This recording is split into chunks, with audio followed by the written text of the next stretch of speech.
மகிழ்ச்சியான குடும்பம்.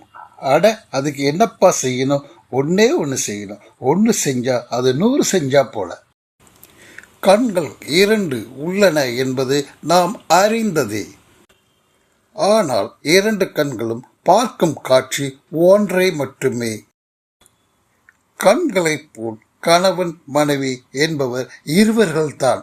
ஆனால் இந்த இருவர்களின் சிந்தனையும் செயல்களும் ஒன்றாக அமைந்துவிட்டால் இவர்கள் இருவரும் ஒருமித்த கருத்துடன் செயல்படும் பொழுது அமைதியான சூழ்நிலை ஏற்பட்டு ஒரு மகிழ்ச்சியான குடும்ப வாழ்க்கை அமைவதும் அது பல காலங்கள் தொடர்ந்து இறுதி காலம் வரை ஒரு மகிழ்ச்சியான குடும்ப வாழ்க்கையை அமைத்து விடுகிறது.